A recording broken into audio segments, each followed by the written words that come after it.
दोस्तों,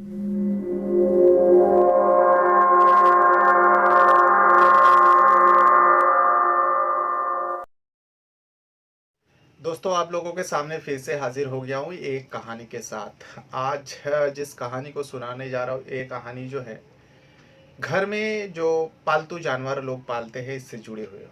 चाहे वो परिंदा हो या फिर कोई जैसा कुत्ता हो गया या फिर बिल्ली हो गया, लोग अक्सर पाला करते हैं, शौक से पालते हैं।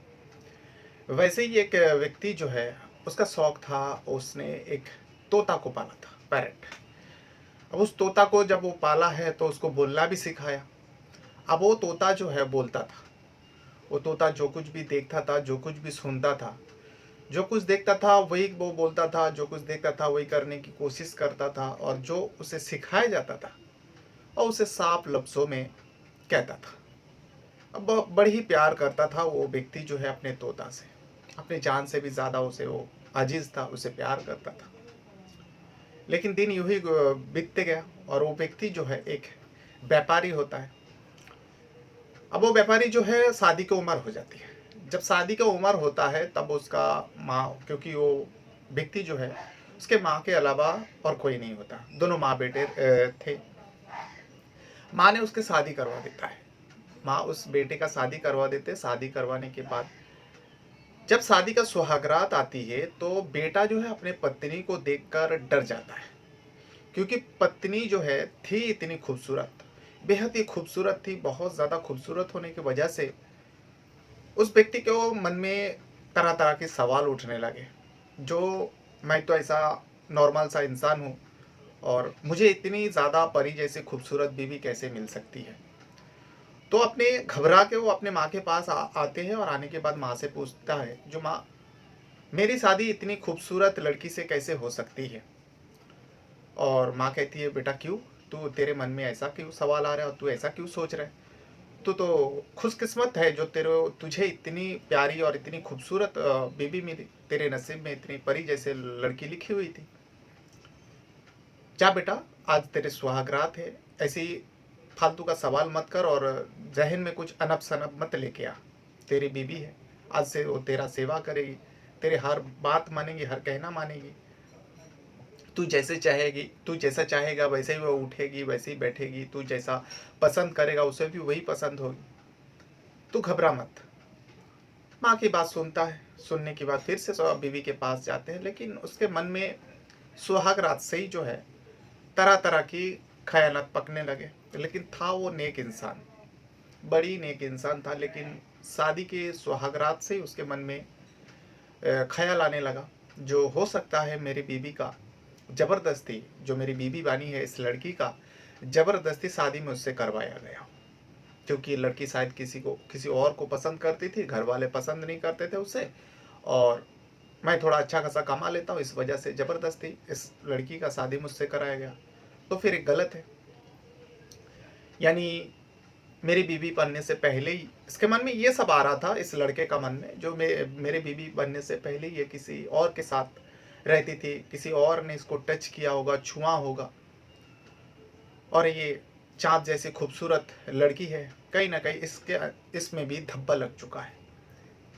यही सब सोच के लेकिन बीबी के पास वो बैठते हैं। बैठने के बाद कुछ सवाल जवाब करते हैं। बीबी हर सवाल का जवाब वो देती रही, और सवाल का जवाब सुनने के बाद इस व्यक्ति को तसल्ली हुआ। उसके मन में जो ख्याल आ रहा था वो शायद गलत फहमी की वजह से आ रहा है। उसके मन में यही से ही ख्याल पक रहा था, लेकिन उसकी बीवी ऐसी नहीं है। अब सुहाग रात बीत जाता है, लेकिन कुछ कस्में, कुछ वादे भी उस रात को होती है दोनों के बीच। खास करके ये लड़का जो है अपनी पत्नी से वादा लेता है, तो तुम मुझसे वादा करो, मुझसे वफादारी करोगे और मेरी जो माँ है उसके हर कहना मानोगे, क्योंकि वो मेरा एक इकलौती माई है जो मेरे परिवार में है और कोई नहीं है मेरा। तो मैं कभी भी तुम्हारी वजह से मेरी माँ से शिकायत सुनने को ना मिले, ये तुमको जहन में रखना है, तुम्हें ख्याल रखना है। मेरी अम्मी जान को किसी भी चीज़ पर तकलीफ नहीं होनी चाहिए। ये लड़का ने अपनी पत्नी को सुहाग रात के दिन समझाया और कुछ कस्में वादे एक दूसरे ने खाए। सुहाग रात बीत जाता है, लेकिन वो व्यापारी था। व्यापारी होने की वजह से वो अपने तोते से भी मिला था, क्योंकि उसी घर में एक पिंजरे में बंद था। उस तोते से भी मिलाता है और कहता है, मुझे सबसे ज़्यादा अजीज, सबसे ज़्यादा प्यारी जो है ये मेरा तोता है। मैं बचपन से ही इसको पाल के रखा हूँ और ये मेरा वफादार है, मुझसे बहुत प्यार करता है, मैं इसके लिए जान भी दे सकता हूँ। तोता भी उस पत्नी का, उस लड़की का स्वागत करते हैं और उससे बातें करने लगते हैं। इसे देख कर वो लड़की जो है, जो बहू बनकर आई थी, पत्नी बनकर आई थी, वो भी खुश होती है। खुश होने के बाद वो भी तोते से बातें करने लगती है। लेकिन वो पत्नी जो है हाफिज कुरान थी, यानी कुरान हाफिज थे वो, और बहुत बड़ी नेक औरत थी वो। शादी बीत जाता है, वो गुजरते जाता है। लेकिन ये व्यापारी था, व्यापारी होने की वजह से उसे अलग अलग शहरों में जाना पड़ता है, कई मर्तबा देश छोड़कर विदेश भी जाना पड़ता है, व्यापारी बिजनेस के चलते, धंधे की वजह से। शादी के कुछ समय बाद वो चले जाते हैं, विदेश चले जाते हैं व्यवसाय को लेकर। लेकिन जब लौट कर आता है तब तक सब कुछ पलट चुका था। वो अपने, जिस वक्त वो घर पर आता, बाजार से ही उसको सुनने को मिलता, उसकी पत्नी जो है बदचलन है, अलग अलग लोगों को घर पर बुलाया करते हैं और उसे संबंध बनाया करते हैं। अब इसे सुनने के बाद उसका खून खून खौलने लगता है। खून तो खौलेगा ही, पत्नी के बारे में बाजार में ये सारी बातें हो रहे हैं और कई लोग ताना मारते हुए उसे कहा। फिर उसके बाद जब वो घर पहुंचता है, उसका जो पालतू जानवर तोता था वो भी बोलने लगे। तब उसको यकीन हो गया, जो भले ही इंसान जो हमें बाजार में मिला, हमारे जान पहचान वाले हमें सुनाया, उसके बातों पर तो यकीन नहीं है, लेकिन ये जो जानवर मेरे वफादार है, इसने जब कहा तो इस व्यक्ति को 100% यकीन हो गया। तब वो गुस्से में अपने पत्नी का कमरा खोलता है। वो दरवाज़ा खटखटाता है क्योंकि पत्नी को पता ही नहीं था शौहर आ चुका है। लेकिन जब दरवाज़ा खोलता है तब पता चलता है पत्नी को जिस हालत में वो व्यक्ति देख लेता है, अब उसे गुंजाइश ही नहीं रहता है। जो जो कुछ भी सुना था, जो कुछ भी इस तोते ने बताया, उसमें थोड़ा भी गलत है, थोड़ा भी झूठ है। उसे 100% यकीन हो जाता है, जो मेरा तोता और बाजार के लोगों ने जो कुछ भी बोला वो सच था। मेरी पत्नी जो है बदचलन है और ये अपने आशिक से जीना करती रहती है मेरे ही घर में। पूरा डिटेल दूंगा, पूरी कहानी आपको सुनाऊंगा, लेकिन वीडियो में आगे बढ़ने से पहले आप लोगों से वही छोटी सी रिक्वेस्ट रहेगा। अगर आप पहली बार मेरे चैनल से जुड़ रहे हो तो, और मेरे चैनल पर वीडियो देख रहे हो, मेरी कहानी सुन रहे हो, तो चैनल को सब्सक्राइब ज़रूर कीजिएगा और वीडियो देखते समय वीडियो को भी एक लाइक कर दिया करें। अगर आपको कुछ कहना है, कुछ बताना है, तो भी आप वीडियो के कमेंट बॉक्स में बता सकते हो, या फिर आपको लंबी बात करनी है तो आप मेरा इंस्टा आईडी से जुड़ सकते हो। आपको इसी वीडियो के डिस्क्रिप्शन में इंस्टा का लिंक मिल जाएगा, आप वहाँ पे क्लिक करोगे तो सीधा इंस्टा में पहुँच जाओगे और वहाँ पे जाकर आप मैसेज के ज़रिए हमसे लंबी बातें कर सकते हो। या फिर आपके पास कोई कहानी है जो आप मुझे भेजना चाहते हो, जो भाई इस कहानी के ऊपर भी आपको वीडियो बनानी चाहिए, कहानी दिलचस्प होनी चाहिए या फिर दर्दनाक भी कहानी होगा तो भी आप मुझे भेज सकते हो।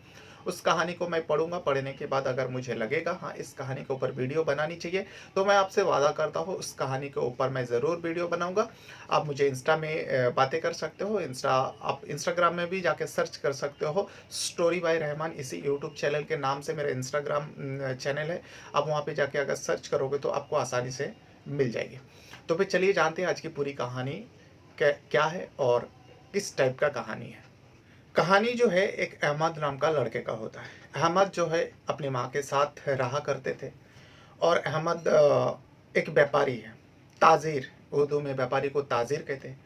और वो व्यापारी होने की वजह से वो अलग अलग शहरों में जाया करता था, कभी कभार तो विदेश में भी जाना पड़ता था उसको व्यापार के सिलसिले में। अच्छा खासा वो कमाता था, अपनी माँ का खिदमत करता था। माँ बूढ़ी हो चुकी थी, माँ घर पर रहा करती थी। लेकिन माँ सोचती थी कि वो जिंदा रहते हुए अपने बेटे का शादी करवा दे, बहू को मुंह देख ले।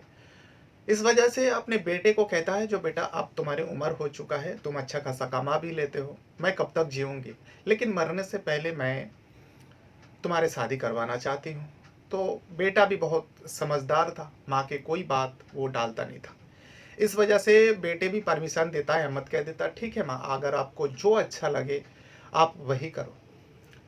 तो माँ ने एक लड़की की तलाश करता है, रिश्ता लगवाता है और इत्तेफाक से एक बेहद ही खूबसूरत, एकदम नौजवान, बहुत ही खूबसूरत लड़की अहमद के लिए, रिश्ते के लिए बातचीत करते हैं।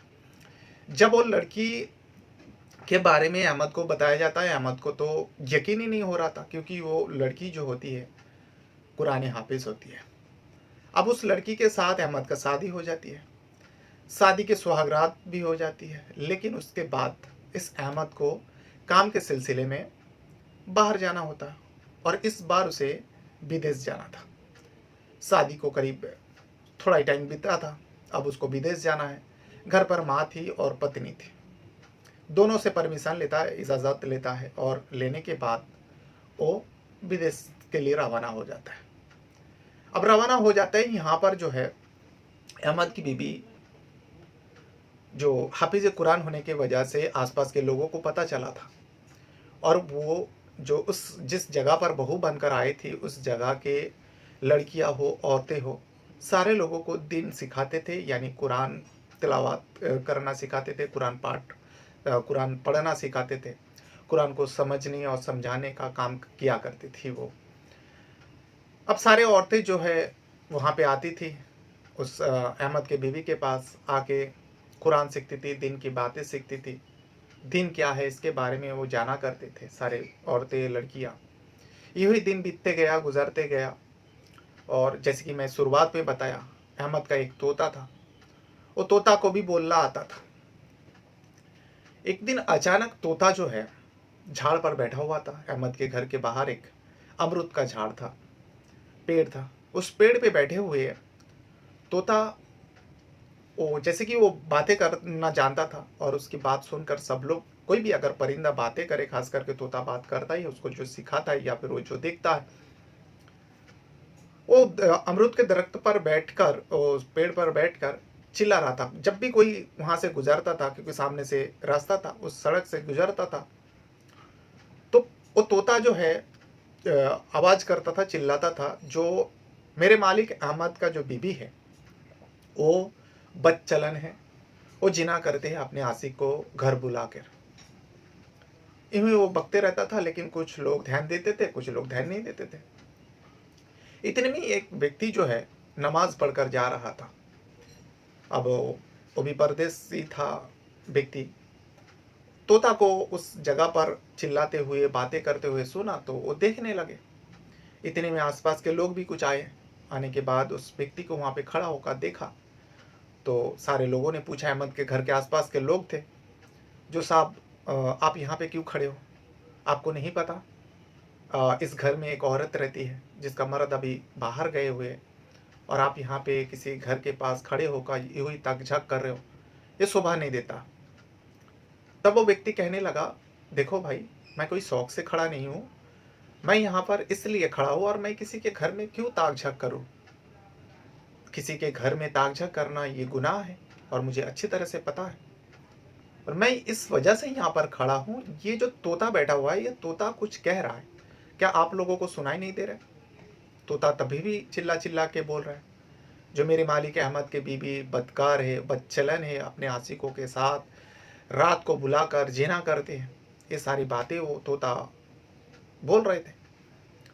वो व्यक्ति उन लोगों को भी सुनाए, उन लोग ने भी सुना, उन लोग ने इतना ध्यान नहीं दिया था। अहमद का तोता उन लोग बहुत दिनों से देखते आ रहे हैं, बड़बड़ाते रहता है, कुछ भी बकते रहता है, लेकिन उन लोग ध्यान नहीं देता। लेकिन ये अजनबी था, उसने गौर से सुना, देखा, तो सारे लोग कहने लगे, अरे ये तो अहमद भाईजान का तोता है, और इसी घर में रहता है। इस घर में अहमद भाईजान की बूढ़ी माँ और उनकी वाइफ, उनकी बीवी रहती है। उस जो मुसाफिर था वो पूछने लगे, कौन है अहमद? तो सारे लोग कहने लगे, अहमद जो है बहुत ही नेक इंसान है, और वो व्यापार के लिए बाहर गया हुआ है, मतलब शहर से दूर गया है, तो उसकी बीबी और उसकी माँ इस घर में रहती है, और उसके पाला हुआ तोता है, तो कुछ भी बकते रहता है। लेकिन वो जो अजनबी व्यक्ति था, उसने गौर कराया सारे लोगों को, जो ठीक है, ये पाला हुआ तोता है, कुछ भी बकता है, लेकिन तोता परिंदा जो भी पालतू जानवर पालते हैं, उसको जो सिखाया जाता है या फिर वो जो कुछ भी देखता है वही तो बयां करता है। लेकिन ये तोता क्या कह रहा है, तुम गौर से सुनो तो आप लोग।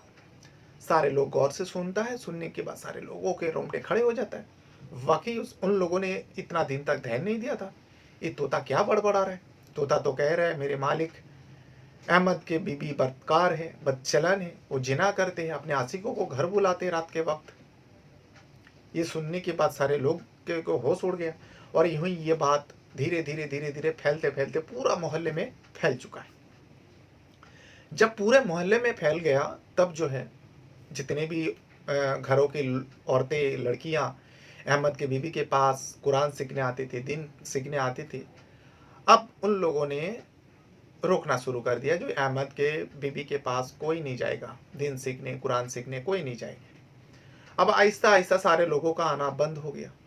तब अहमद की बीवी सोचने लगी क्या हो गया, ये जो सारे लोग आ रहे थे तो आना बंद क्यों कर दिया।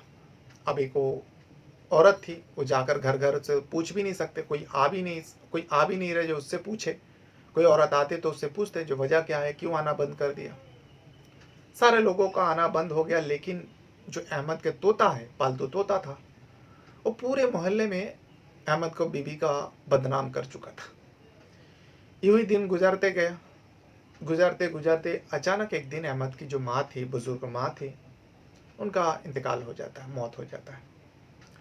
जब इंतकाल हो जाता है तब उसके बारे में अहमद को भी चिट्ठी द्वारा बताया जाता है, लेकिन अहमद दूसरे देश में था, इस वजह से जो है अहमद आ नहीं पाता है।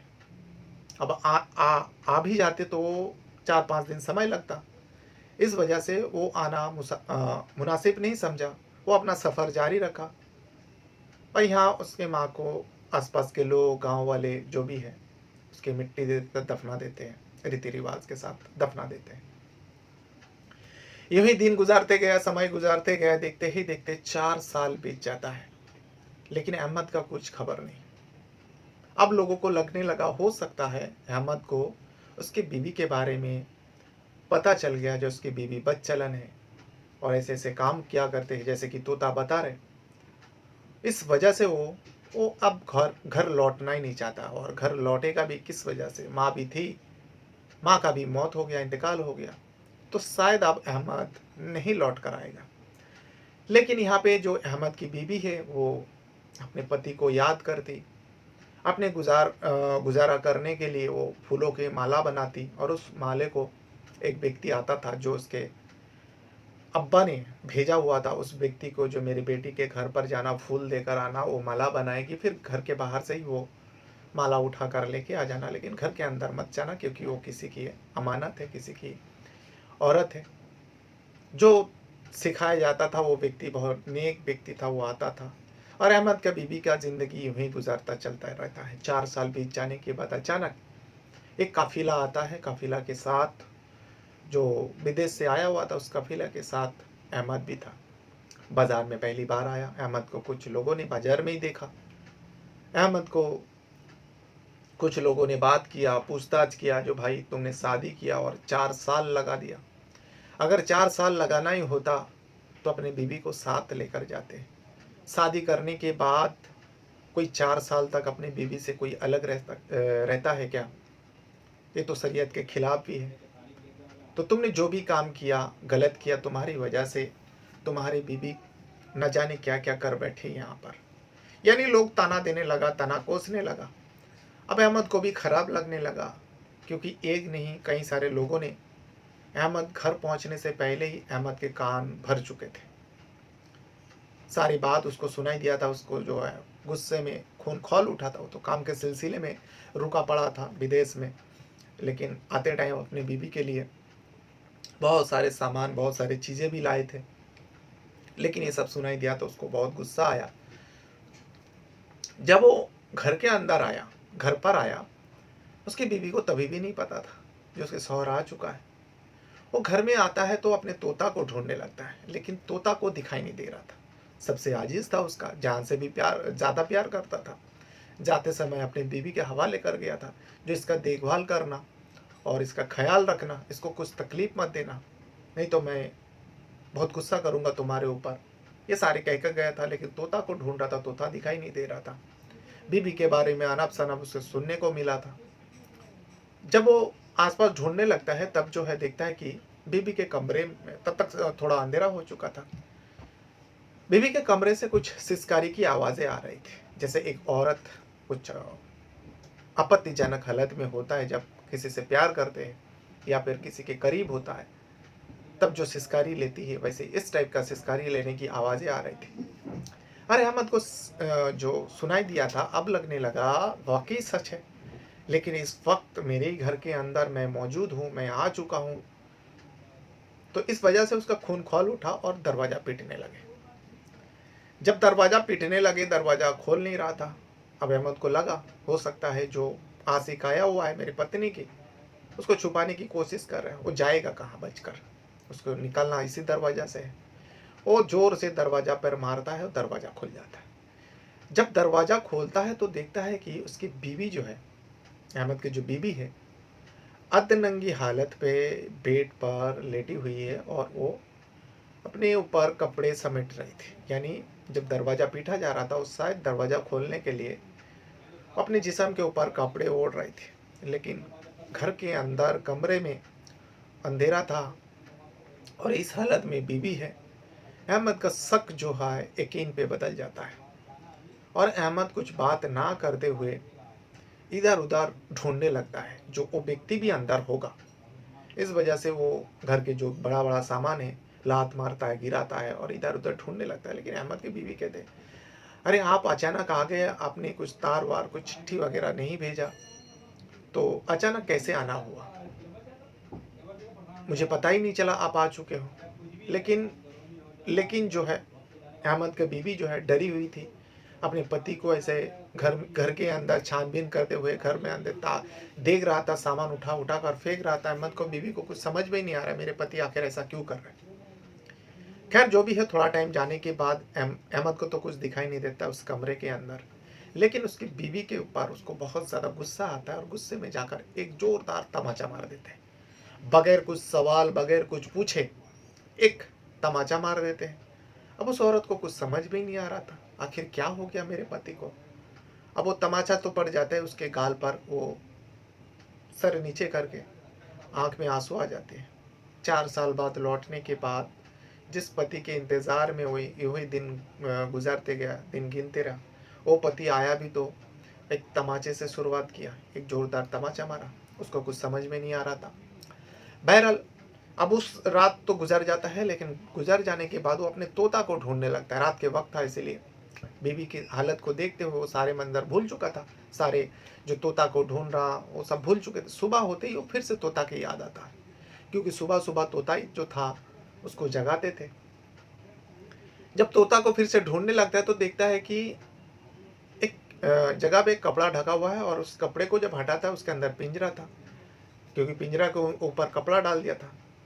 और जब वो कपड़ा हटाता है, पिंजरा देखता है, पिंजरे के अंदर तोता था, लेकिन तोता का पिंजरे के अंदर भी मुंह बंद था। फौरन जो है अहमद उस तोते को बाहर निकालता है, उसके मुंह से कपड़ा हटाता है। जैसे कपड़ा हटाता है और तोता वही चीज़ वो कहने लगा, बकने लगा जो अब तक कहते आ रहा था, जो अहमद मेरे मालिक, मेरे भाई, मेरे दोस्त, तुम आ चुके हो। तुम्हारे पीठ पीछे तुम्हारी बीवी ने क्या क्या गुल खिलाया। मैं ये सारे बात कहता तो मुझे ये सज़ा मिली है। तुम्हारी बीवी बदचलन है, तुम्हारी बीवी बदकार है, तुम्हारी बीवी अलग अलग आशिकों को बुलाता है और हर रोज़ उसके साथ रात के वक्त जीना करते हैं। एक तोता के मुंह से, उसके वफादार तोता था अहमद का, इस तरीके से बात सुनकर उसके तो एकदम खून खौल उठता है। अब वो करे तो क्या करे। और आने के बाद इस मंजर को उसने अपने कमरे में देखा था। तभी वो अहमद सोच लेता है इसका फैसला अब मेरे ही गांव में जो मस्जिद बनी हुई है उसमें जो इमाम साहब है वो करेंगे। वो बेहतर फैसला कर सकते हैं, क्योंकि इमाम साहब को बहुत सारे लोग मानते हैं। इमाम साहब जो है कुछ भी छोटा मोटा मसला होता है गांव में बड़ी आसानी से हल कर देता था और उस फैसले को, जो भी फैसला देता था, सारे लोग खुशी खुशी मान लेते थे। इस वजह बड़े नेक इंसान था, इमाम साहब था, इमामत करता था उस गांव के मस्जिद का। सारे लोग मानते थे, अल्लाह के वली मानते थे। अहमद भी अपनी परेशानी को लेकर इमाम साहब के पास पहुंचता है। दूसरे सुबह सुबह पहुंचने के बाद तोता भी था साथ में अहमद के। अहमद जाके सलाम करते हैं इमाम साहब से और तोता भी वही करते हैं जो अहमद कर रहा था, सलाम कर रहा था। वो भी सलाम किया। जब तोता ने सलाम किया तो इमाम साहब जो है तोता के तरफ देखने लगा। इतना साफ लफ्ज़ों में फिर अहमद से पूछता है, क्या बात है अहमद, बहुत दिनों बाद तुम कहाँ चले गए थे? अहमद कहा, जो मैं बिजनेस के सिलसिले में विदेश चला गया था, लेकिन विदेश से मैं आया तो मैं बर्बाद हो चुका हूँ। आपको पता है, मैं जाने से पहले मैंने शादी किया था। तो इमाम साहब कहने लगा, हाँ मैं सुना भी था, लेकिन जाने के बाद मुझे मालूम पड़ा तुम एक नहीं, 2 दिन नहीं, बल्कि तुम 3-4 सालों के लिए गायब थे। ऐसा क्यों? शादी करने के बाद अपनी बीवी से 4 साल तक अलग रहना शरीयत के खिलाफ है, तुम्हें पता नहीं था? अहमद कहता है, मुझे सब पता है, लेकिन क्या करते इमाम साहब, मजबूरी था। यहाँ तक कि मैं अपनी माँ को मिट्टी तक नहीं दे पाया। मजबूरी की वजह से मैं आ नहीं पाया। आप तो समझ सकते हो। इमाम साहब कहता है, ठीक है, लेकिन मसला क्या है? तुम मेरे पास किस काम के लिए आए हो? अहमद सब कुछ बताने लगा, जो मैं आया तो मैं बर्बाद हो चुका है। मेरी बीवी जो है, मैंने सुना बदचलन है, बदकार है, और मैं अपनी आंखों से देखा हूँ मेरी बीवी को अधनंगी हालत में किसी के साथ कमरे में था। लेकिन मैं जब तक कमरे में एंट्री होता हूँ, जब तक कमरे में दस्तक देता हूँ, तब तक वो भाग चुका था। बड़ी ही पेचीदा मामला था इमाम साहब के लिए, और मेरे पीठ पीछे ना जाने क्या क्या किया। अब इमाम साहब पूछने लगे, तुम्हारे पीठ पीछे जो कुछ भी किया तुम्हें कैसे पता? हो सकता है लोगों ने तुम्हारा कान भरा हो। तब अहमद कहने लगा, इमाम साहब मैं मानता हूँ, लोगों ने कहा सुना होगा, लोगों ने बताया होगा, गलत बताया होगा, मेरा कान भरा होगा, लेकिन ये जो मेरा तोता है, पालतू जानवर है मेरा, मैं बचपन से इसको छोटा जब था मैं लेके आया था बाजार से, तब से मैं पालते आया, और ये मेरा वफादार है।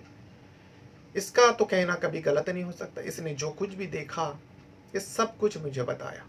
इमाम साहब बड़ी ही एकदम बड़ी बड़ी आंखें लेकर उस तोता की तरफ देखने लगा, और अहमद की तरफ देखने लगा, ये तोता क्या बता सकता। और तभी जो है तोता फड़फड़ाने एकदम फटाफट बोलने लगे। तोता तोता ही हुई पट पट बोलता है, सुना है, लेकिन इस तरीके से बोलेगा और ऐसी जबान यूज करेगा, इमाम साहब को भी पता नहीं था।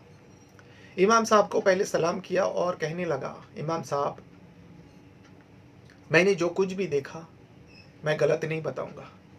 मेरे अहमद मेरा मालिक है, मेरा भाई है, मेरा दोस्त है, मैं इसके साथ गलत नहीं कर सकता। इनका जो बीवी है, ऐसे तो हाफिज कुरान है, लेकिन बदकार है, बदचलन है, और वो अपने आशिक को घर पर बुलाते हैं, हर रोज नए नए आशिक को बुलाते और उसके साथ जीना करते। ये मैंने आंखों से देखा है।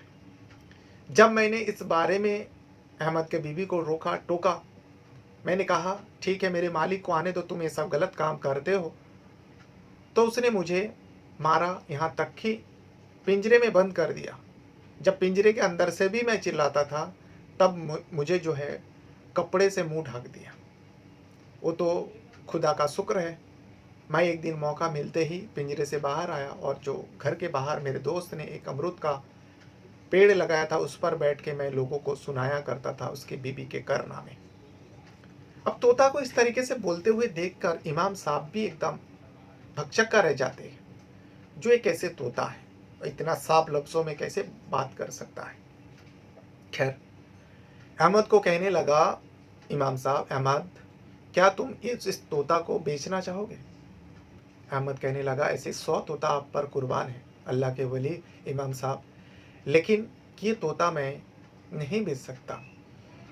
ये मेरी जान से भी अजीज़ है, मैं इसे बहुत प्यार करता हूँ। ये अगर नहीं रहेगा तो मैं भी नहीं रहूँगा। अब वो भावुक हो जाता है। तब इमाम साहब कहता है, ठीक है कोई बात नहीं, बेचना नहीं चाहोगे तो कोई बात नहीं। तो खैर जो भी है, तुम्हारा जो बीवी का मसला है, ये मियाँ बीवी का मसला है, इसे बहुत ही सोचना पड़ेगा। सोचने के बाद इसका मैं फैसला कर सकता हूँ। तुम एक तरीके, मैं तो तुम्हारे बात सुना, तुम्हारे बीवी का भी बात सुनना पड़ेगा, उनका क्या कहना है। और लोगों का छोड़ो, लोग तो वैसे ही कहेंगे, लेकिन इतने में 2-3 लोग वहाँ पे था। उन लोग भी कहने लगा, नहीं इमाम साहब, ये तोता झूठ नहीं बोल रहा, हम लोग ने देखा है, उसकी बीवी बाकी बेहद ज़्यादा खूबसूरत है, और उसकी जो है चाल चलन ठीक नहीं है। तब इमाम साहब जो है गुस्से भरे उन तीनों व्यक्ति के ऊपर देखने लगता है। तीनों समझ जाते हैं जो इमाम साहब गुस्सा हो गया हम लोगों का कहने पर। तब इमाम साहब कहता है, देखो तुम लोगों को पता होना चाहिए, बगैर कुछ जाने, बगैर कोई सबूत के किसी का ग़ीबत करना सबसे बड़ा गुनाह है, और तुम इस गुनाह को कर देते हो। सुनी सुनाई बातों का, इस तोता ने क्या क्या कहा, क्या नहीं कहा, वो छोड़ो। ये तो एक परिंदा है, जानवर है, लेकिन इसका कहने पर तुम लोगों ने यकीन मारकर 2-4 लोगों को बताओगे। ये 2-4 लोगों से होते-होते अब देखो पूरे मोहल्ले में ये बात फैल गई। अब उस औरत के दिल पे क्या बीतती होगी?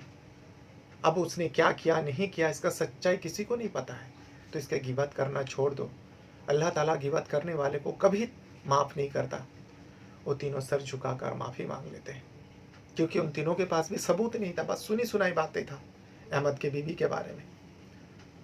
उसके बाद अहमद को कह देता है, इमाम साहब तुम घर जाओ और अपनी बीवी से अच्छे से व्यवहार करो। मैं नहीं चाहता तुम्हारे रिश्ता बिगड़े। लेकिन अहमद कहता है, इमाम साहब जब भी मैं उसको देखता हूँ मेरा खून खौल उठता है, ऐसा लगता है मैं उसका जान ले लूँ। लेकिन इमाम साहब समझाते हैं, देखो उसे भनक तक नहीं लगना चाहिए। जो उसके बारे में हम लोग सोच रहे हैं उसके ऊपर, उसके बारे में हम लोग पता करने की कोशिश कर रहे हैं, जो वो किस टाइप की औरत है। लेकिन तुम्हारी बीवी है, तुम 4 साल बाद लौटे हो, तुम्हें उसे प्यार करना चाहिए, उसके करीब जाना चाहिए। मैं तुम्हें कहता हूँ तुम जाओ, उसके करीब जाओ और उसे प्यार करो। अब इमाम साहब की बात सुनकर अहमद तो मान जाता है, लेकिन उसका दिल गवारा नहीं कर रहा है। मान तो जाता है, लेकिन यहाँ पर इमाम साहब कहता है, ये जो तुम्हारा तोता है, ये तोता हमारे पास रहेगा। मैं इसे लूँगा नहीं और खरीदूँगा भी नहीं, लेकिन तोता से मेरा कुछ काम है, कुछ पर्सनली सवाल इससे पूछना है, और जब ये काम हो जाएगा, ये फैसला हो जाएगा, तुम अपने तोता को लेकर जाना। अहमद कहता है, ठीक है इमाम साहब, अपने पास रख लीजिए। लेकिन जब अहमद लौट कर जा रहा था, तब तोता चिल्ला रहा था, इमाम साहब मुझे भी जाने दीजिए मेरे मालिक के साथ, अहमद के साथ मुझे जाने दीजिए, मेरा दोस्त के साथ जाने दीजिए। ना जाने मेरी मालकिन मेरे मालिक के साथ क्या कर बैठेगा। लेकिन इमाम साहब कहते हैं, तुम डरो मत, तुम्हारे मालिक का कुछ नहीं होगा, अहमद का कुछ नहीं होगा। अहमद तुम जाओ, बेफिक्र जाओ, और अपने जैसे मियाँ बीवी का एक प्यार होता है, मोहब्बत होता है, तुम 4 साल बाद लौटे हो, अपनी बीवी को मोहब्बत करो, प्यार करो, उसके करीब जाओ।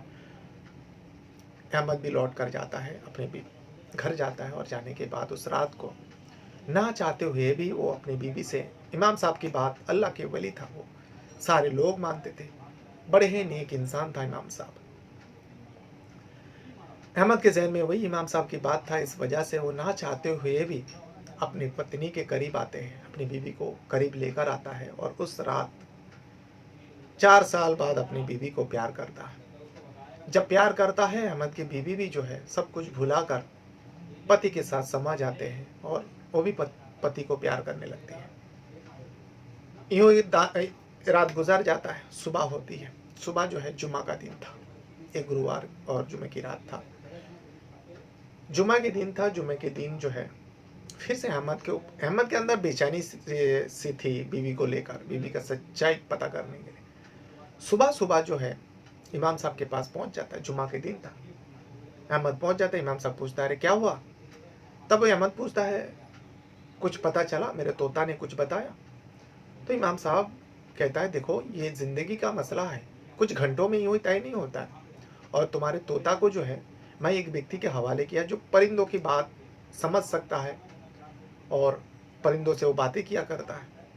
अब उसको 2-4 दिन टाइम लगेगा, उस व्यक्ति को उस तोता से बातचीत करेगा, जब वो बताएगा तब मैं कुछ करूँगा, लेकिन तुम इतना बेचैन मत रहो, तुम अपनी बीवी से मिलो, अच्छे व्यवहार करो। लेकिन अहमद कहता है, जी इमाम साहब मैं तो उसके करीब जाता हूँ तो मुझे घिन आती है। जिस बीवी से मैं मोहब्बत करता था, अपनी जान से भी ज़्यादा प्यार करता था, परी जैसी खूबसूरत लड़की से मेरी माँ ने मुझसे मेरा शादी करवाया, लेकिन अब उस लड़की को देखता हूँ तो मुझे घिन आती है। न जाने कितने लोगों ने मेरे पीठ पीछे इस औरत को छुआ है, उसके साथ जिना किया है। इमाम साहब गुस्सा होता है अहमद के ऊपर, बदतमीज़, अपने पत्नी के बारे में ऐसे अल्फाज मत यूज़ करो, वो तुम्हारी पत्नी है। जब तक वो बदचलन साबित नहीं होता, किसी को कहने का हक नहीं जो बदचलन है, वो भले ही तुम्हारी पत्नी हो, तुमको भी कहने का हक नहीं। तुम जाओ और मेरे ऊपर छोड़ दो, मैं कुछ करता हूँ। इमाम साहब जो है अहमद को फटकारता है, अहमद चुपचाप आ जाता है। अब इमाम साहब सोचता है ऐसा ना हो अहमद वाकई कुछ कर बैठे अपने बीवी के साथ, क्योंकि ये गुस्से में लाल था, गुस्सा होता था जो बीवी का जान ले लूंगा ये लूंगा। अब इमाम साहब सोचता है चलो ठीक है, इस काम को करना पड़ेगा। सबसे पहले तो इमाम साहब भेष बदल कर उस अहमद के घर पे जाते हैं, क्योंकि अहमद काम के सिलसिले में बाजार में रहता था। व्यापारी जो था पूरा दिन बाजार में रहता था। दिन के वक्त कोई नहीं होता है अहमद के घर में, लेकिन रात तक अहमद आ जाता है। अब रात को जाने का सोचता है, क्योंकि दोनों मियाँ बीवी का बात सुनना चाहता था इमाम साहब, और इमाम साहब ऐसे ही नहीं जा सकते थे। इमाम साहब भेष बदल लिया। बदलने के बाद रात के वक्त ताक झाक करते हुए इमाम साहब अहमद के घर पहुंच जाता है। चोरी चोरी दीवार को छलांग लगाते हुए एक इमाम साहब होकर से गैर कानूनी काम कर रहा था, जो शरीयत भी कभी भी ऐसा परमिशन नहीं देता, जो किसी के घर ताक झाक करना, और ख़ास करके एक इमाम साहब होकर आसपास के लोगों को अगर पता चलेगा। लेकिन इमाम साहब को सच्चाई को पता करना था, जो आखिर सच्चाई क्या है। इस वजह से इमाम साहब सच्चाई जानने के लिए अहमद के घर जाना ज़रूरी था। मियाँ बीवी का क्या बातचीत होता है वो सुनना ज़रूरी था। अब रात हो गया था, पूरा सन्नाटा छा चुका था। इमाम साहब अहमद के घर पहुंच चुका था। तब तक अहमद और अहमद की बीवी जो घर पर ही थी, लेकिन दोनों के बीच में जो है, खास करके अहमद कुछ कह रहा था, वही अनब सनब बक रहा था। लेकिन अहमद की जो बीवी है सर झुकाए रोए जा रही थी, कुछ कह नहीं रहा था। ये इमाम साहब खिड़की से सब कुछ फाटक से देख रहा था, सुन रहा था। वो वापस आ जाता है। अहमद का वही गुस्सा था, वो वापस आ जाता है। दूसरा दिन सुबह होती है। दूसरा दिन जब सुबह होता है, इमाम साहब अपने बीवी को कहता है जाओ अहमद के घर जाओ। जाने के बाद अहमद बाज़ार पे होगा और अहमद की बीवी घर पर होगी, तुम उसे बुला कर लेके आओ। अब वो औरत जाती है, इमाम साहब की वाइफ पत्नी जाती है। जाने के बाद अहमद के बीवी को आवाज़ लगाती है और अपने बारे में कहती है, जो मैं इमाम साहब का पत्नी हूँ, इमाम साहब का बीवी हूँ। इमाम साहब आपसे मिलना चाहता है और आपको बुला भेजा है। लेकिन वो औरत अहमद की जो बीवी है, वो कहती है मैं कैसे जा सकती हूँ, मेरे शौहर अभी नहीं है, शौहर का परमिशन के बगैर मैं घर का बाहर नहीं जा सकती हूँ। लेकिन इमाम साहब के बारे में बताता है तो भी नहीं चाहते। इमाम साहब की बीवी लौट आते हैं। लौट आने के बाद इमाम साहब को कहता है, जो अहमद की बीवी जो कहा है, जो मेरे शौहर के बगैर परमिशन के मैं घर का बाहर नहीं जा सकती, कदम भी नहीं रख सकती।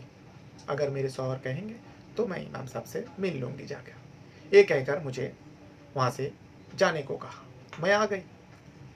अब इमाम साहब सोचने लगे। इमाम साहब फिर से एक बार फ़कीर का भेष बदला उसी दिन। अब इमाम साहब का भी बेचैनी बढ़ते जा रहा था, क्योंकि अहमद को गुस्से को लेकर ऐसा ना हो फैसला सुनाने से पहले ही, नतीजे तक पहुँचने से पहले ही अहमद कुछ कर बैठे अपनी बीवी के साथ। इस वजह से इमाम साहब भी अब परेशान था उस मैटर को लेकर। इमाम साहब अपने भेष बदलकर, फ़कीर का भेष बदलकर अहमद के घर पहुंच जाता है और आवाज़ लगाते हैं। घर के दरवाज़ा बंद था। घर के अंदर से आवाज़ आती है, कौन? तो कहता है मैं फ़कीर बाबा हूँ, कुछ खाने का है तो दे दो। लेकिन अहमद की बीवी कहती है, जो खाने का तो कुछ नहीं है बाबा, माफ़ कीजिएगा, हमारे घर में कुछ बचा हुआ नहीं है। लेकिन वो फ़कीर बाबा बार बार आवाज़ें लगा रहा था, आप बाहर आओ, आपसे कुछ काम है। लेकिन वो अंदर से अहमद की बीवी कहते, बाबा मैं कैसे बाहर आ सकती हूँ, मैं एक औरत हूँ और मेरे शौहर नहीं है, घर पर कोई नहीं है, और पराया मर्द के सामने मैं कैसे आ सकती हूँ, तो आप चली जाइए। वो फ़कीर को भी भगा देते, लेकिन दरवाज़ा नहीं खोलते। फिर से फ़कीर दोबारा कुछ समय बाद फिर लौट आता है। लौट आने के बाद कहता है, लड़की तुम बाहर आओ, अहमद की बीवी तुम बाहर आओ। वो औरत अब डर जाती है, अहमद की बीवी, जो ये फ़कीर बाबा बार बार क्यों आ रहे हैं। तभी जो है इमाम साहब अपना पहचान देता है, जो मैं इमाम साहब हूँ मस्जिद का, तुम बाहर आओ। तभी भी वो बाहर नहीं आते, वो अंदर से ही बातें करते हैं, जो इमाम साहब आपको जो कुछ भी कहना है कहिए, मैं सुन रही हूँ घर के अंदर से, लेकिन मैं आपके सामने, मेरे शौहर नहीं है, मैं आ नहीं सकती हूँ। मेरे शौहर को पता चलेगा, वैसे ही उनके दिमाग में न जाने लोगों ने क्या क्या भर दिया और अनब शनब मेरे ऊपर इल्ज़ाम लगा रहे हैं। तो आपको जो कुछ भी कहना है बताइए। तो इमाम साहब कहता है, उसी मैटर में तो बात करने के लिए मैं आया हूँ, तुमसे कुछ सवालात करना है। लेकिन फिर भी अहमद का बीबी घर उस कमरे से बाहर नहीं आता है। कह रहा है, जो कुछ भी कहना है आप कहिए, मैं बाहर नहीं आ सकती, मैं आपके सामने बिल्कुल ही नहीं आ सकती। हाँ, मेरे शौहर रहते तो मैं आती। इसे सुनने के बाद इमाम साहब को भी अजीब लगा। इमाम साहब सब कुछ सोचा, सुना, कुछ बातचीत किया, फिर इमाम साहब लौट जाता है। दूसरा ही जुम्मा आ जाता है। जुम्मा का दिन था। फिर से जुम्मा की नमाज़ पढ़ाने के बाद अब उस दिन का फ़ैसला करना था। अहमद के बीवी और अहमद के जो मैटर है उसको लेकर फ़ैसला सुनाना था। कुछ गिने-चुने लोग भी थे उसी मोहल्ले के, जो अहमद के घर के आस-पास रहता था। और जिस व्यक्ति के पास वो तोता को दिया था, वो व्यक्ति भी आ चुका था। जुम्मा के दिन था, दूर-दूर से भी लोग आते थे नमाज़ के लिए, जुम्मा पढ़ने के लिए। पर वो तोता वाले भी आ चुका था, जिसके हवाले में तोता किया था, जो तोता की बात समझने के लिए उसको दिया गया था, वो बूढ़े व्यक्ति था, वो भी आ चुका था। जुम्मा की नमाज़ ख़त्म होता है, अहमद को रोक लिया जाता है। अहमद को रोकने के बाद उस तोता को भी लाया जाता है। तोता फिर से वही बड़बड़ाने लगता है। एक हफ्ता बीत जाने के बाद भी तोता जब अपने मालिक को देखता है, इमाम साहब को देखता है, सलाम करता है और करने के बाद अहमद को कहता है, अहमद तू अभी भी उस मालकिन के साथ है, तू उसे छोड़ दे, उसे जाने दे। वो बदचलन औरत है, वो बदतमीज़ औरत है, वो तेरा जीना हराम कर देगी। वो लोगों के साथ गलत काम करते हो, अपने आशिकों को बुलाते हैं और घर में गलत काम करते हैं। इसे सुनने के बाद अहमद फिर से कहता है, जो ये क्या कह रहा है? वो जो जिस जिस व्यक्ति के पास पिंजरा था, वो पिंजरे में एक कपड़ा ढक देता है, लेकिन वो अंदर से आवाज़ें कर रहा था, मुझे छोड़ दो, मुझे जाने दो, मुझे मेरे मालिक के साथ जाना है।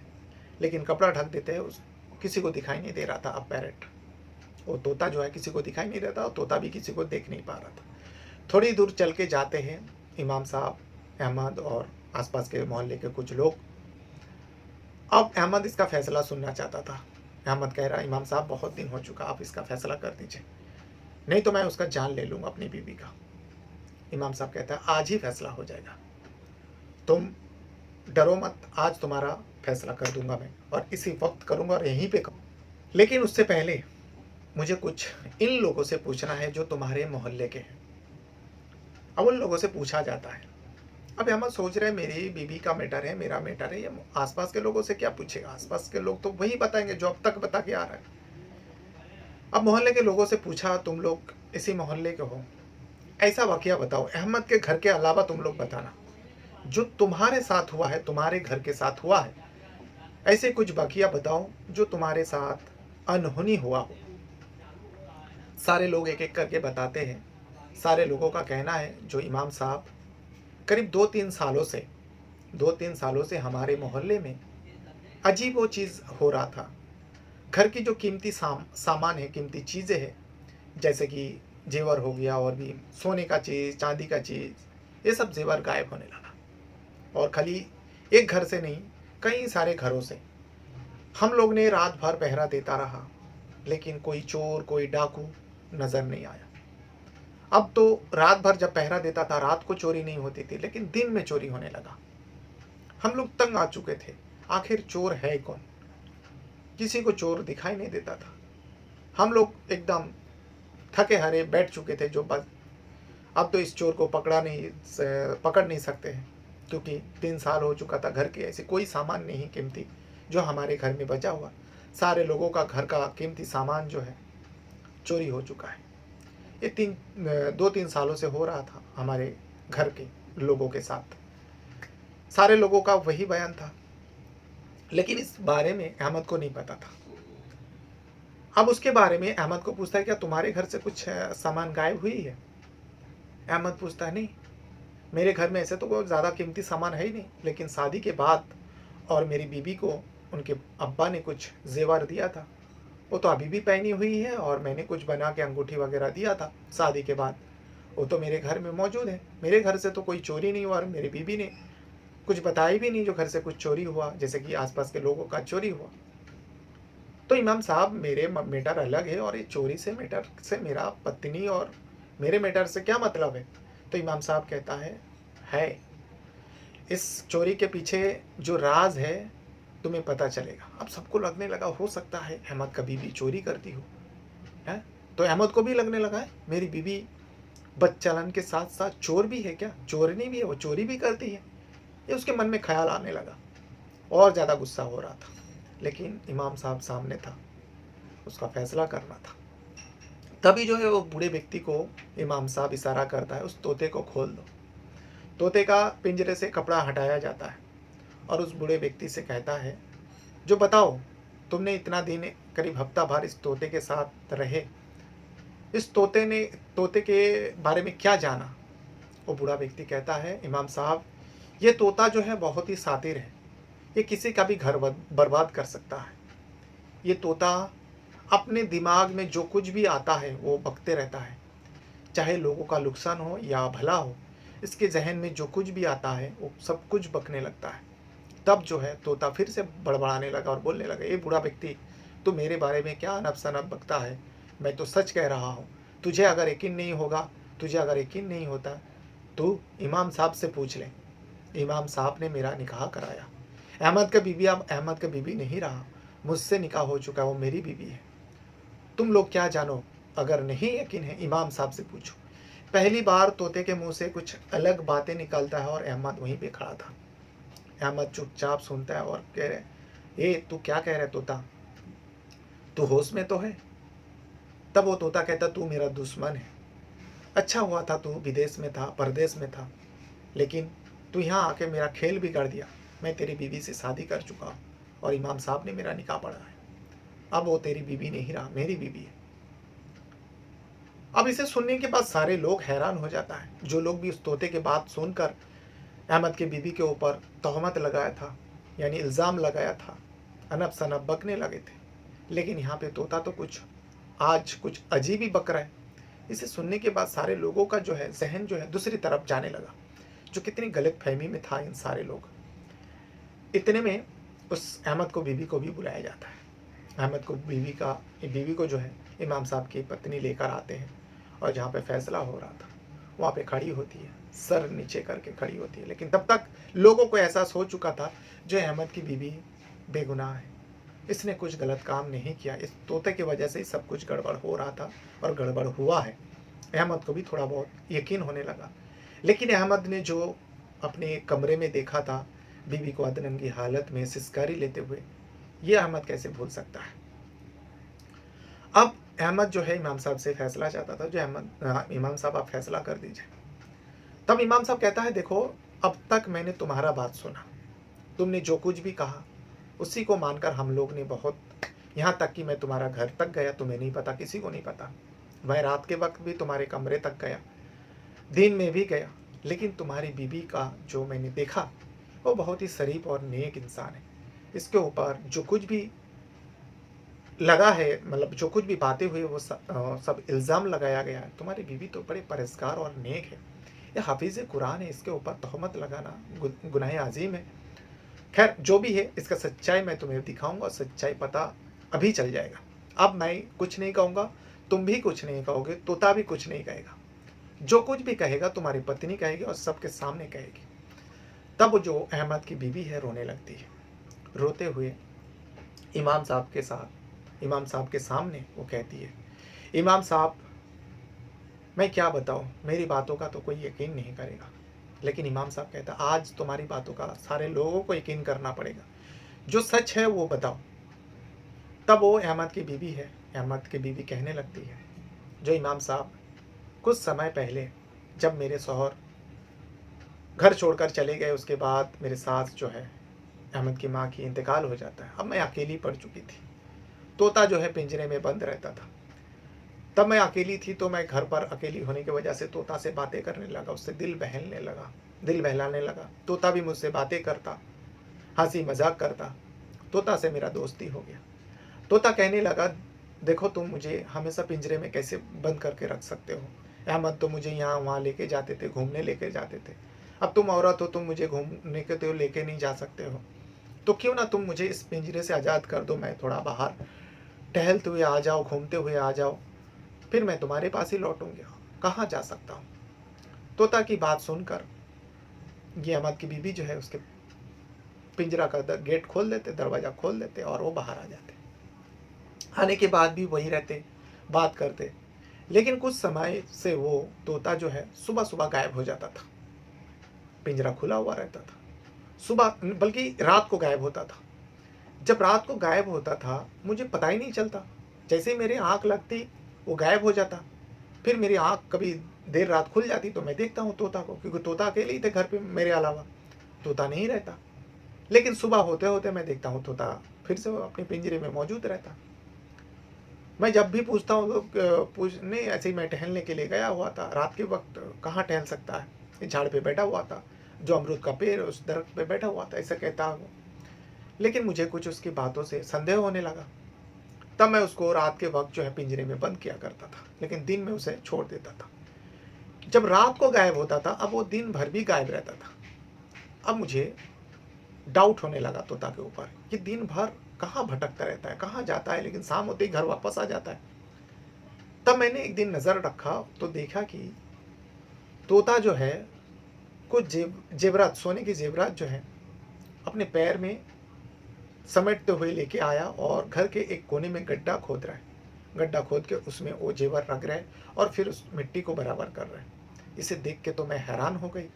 फिर मैं उस गड्ढे को जब खोला, तोता जब वहाँ से उड़ के चले गए, मैं उस गड्ढे को खोल कर देखा।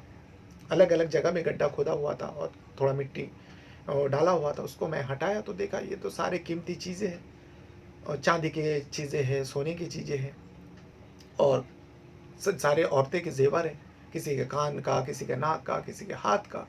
ये चुरा-चुरा कर लाते थे और फिर मुझे सुनाई भी दिया था। जो औरतें मेरे घर में पढ़ने आते थे, उन लोगों से मैंने सुना था, जो हमारे गाँव में एक डाकू आता है या चोर आता है, सारे कीमती चीज़ें चुरा-चुरा के लेकर जाता है, लेकिन पहरा देता है, किसी को पकड़ में नहीं आया। कोई पकड़ में नहीं आया, ना जाने कौन चोर है, कौन डाकू है। ये सारी बातें मुझे सुनने को मिली थी। जब ये मैं देखती हूँ मेरा होश उड़ जाता है। ये क्या कर रहा है मेरा तोता? एक दिन मैंने तोता को रंगे हाथों पकड़ लिया और उसे सज़ा के तौर पर मैंने उसको पिंजरे में बंद कर दिया। बंद कर देने के बाद उसके मुँह में भी मतलब ऊपर से पिंजरे में कपड़ा ढक दिया, लेकिन वो अंदर से चिल्लाते रही। कहने लगी, जो मुझे माफ़ कर दो, गलती हो गया, मैं सारे ज़ेवरात जिन घरों से लेकर आया, मैं लौटा दूँगा। तुम मुझे बाहर निकालो। मैं फिर से तोते की बातों पे आ जाती हूँ और तोते को बाहर निकाल देती हूँ। जैसे ही मैं बाहर निकालता हूँ, वो मुझ पर हमला कर देते हैं। अपने चोंच से मुझे काटने लगते हैं। मेरे शरीर पे ज़ख्म हो जाता है। जगह-जगह पर मुझे ज़ख्म दे देता है और वो वहाँ से फ़रार हो जाता है। फ़रार हो जाने के बाद वो अमरूद का जो दरख्त है, उस पर बैठ जाते हैं और लोगों को चिल्ला-चिल्ला के मेरे बारे में ये अनप-शनप बातें सुनाया करते हैं। और ये जो मेरे शरीर के ज़ख्म है, इतने ज़्यादा ज़ख्म हो चुका था, मैं बाहर भी नहीं जा सकती क्योंकि मेरे शौहर बाहर थे, परदेस था। इस वजह से मैं बाहर अकेली नहीं जा सकती, मैं अकेली थी। रात के वक़्त मैं जब सोती हूँ, ये ज़ख्म जो है ताज़ा हो चुका था। रात को वक़्त जब मैं सोती हूँ, कपड़ा नहीं पहन पाती हूँ और घर में कोई नहीं रहता, इस वजह से मैं कपड़ा अपने शरीर से अलग करके ही सोती हूँ। और ज़ख्म की वजह से मैं सिसकारी ले जब भी मैं करवट बदलती हूँ, तो मुझे बहुत ज़्यादा तकलीफ़ें होती, बहुत ज़्यादा दर्द होता है। इसी वजह से मैं अपने आप बड़बड़ाती हूँ और सिसकारी लेती हूँ। और एक दिन अचानक मेरे पति अहमद मेरे कमरे में आ जाता है।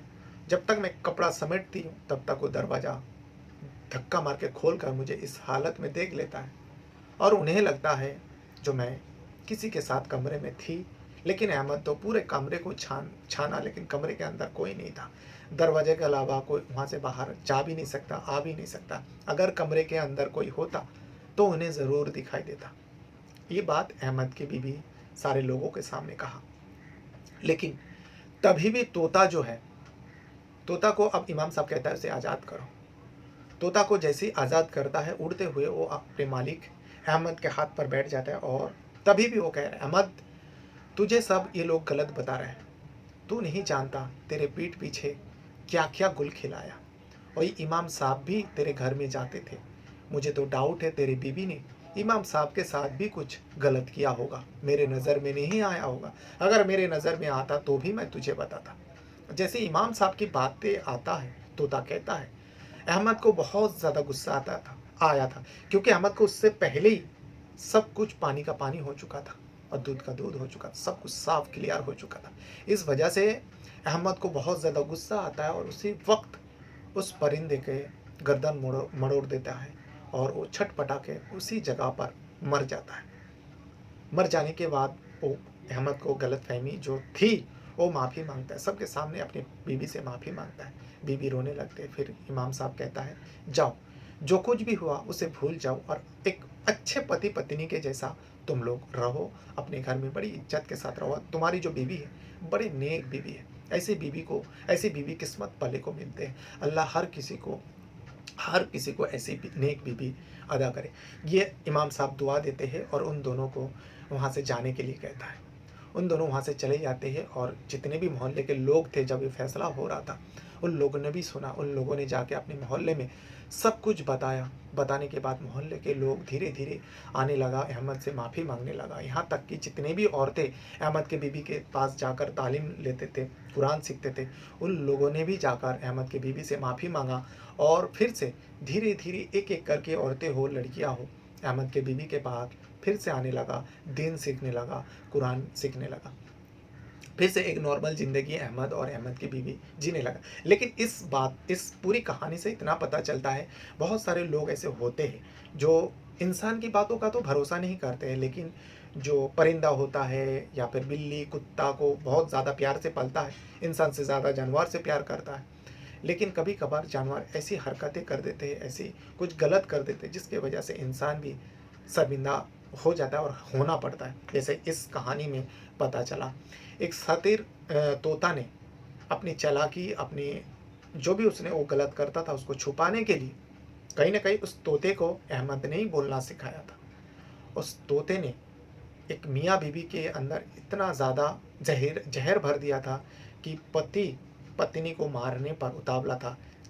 वो चाहता था जल्द से जल्द अपनी पत्नी का कत्ल कर दे, लेकिन वक़्त रहते उस मोहल्ले के इमाम साहब ने सच सामने लेकर आया और ये यहीं पर ख़त्म होता है ये कहानी। तो आप लोगों को ये कहानी कैसी लगी? कहानी बहुत लंबी हो गई, लेकिन पूरा डिटेल मैंने आपको दिया। कहानी का पूरा जो भी सीक्वेंस है मैंने आपको समझाया। एक काल्पनिक कहानी है। आपको इस कहानी के बारे में अगर कुछ कहना है, कुछ बताना है, तो आप मुझे कमेंट बॉक्स में बता सकते हो और वीडियो को छोड़ने से पहले वीडियो को एक लाइक कर दिया करें। प्लीज़ आप लोगों से यही रिक्वेस्ट है और चैनल को सब्सक्राइब ज़रूर कीजिएगा। आपके पास भी कोई कहानी है तो आप मुझे ज़रूर भेज सकते हो। जैसे कि मैं शुरुआत में बताया, इसी चैनल पर आपको इंस्टाग्राम का लिंक मिल जाएगा डिस्क्रिप्शन में, या फिर आप इंस्टा में भी जाकर सर्च करोगे तो वहाँ पे जाकर आप मैसेज के ज़रिए हमसे बातें कर सकते हो। और इस वीडियो को देखने के लिए आपका बहुत-बहुत धन्यवाद करता हूँ। अपने साथ-साथ अपना परिवार का भी बहुत ज़्यादा ख़्याल रखिएगा। Thank you. Thank you very much.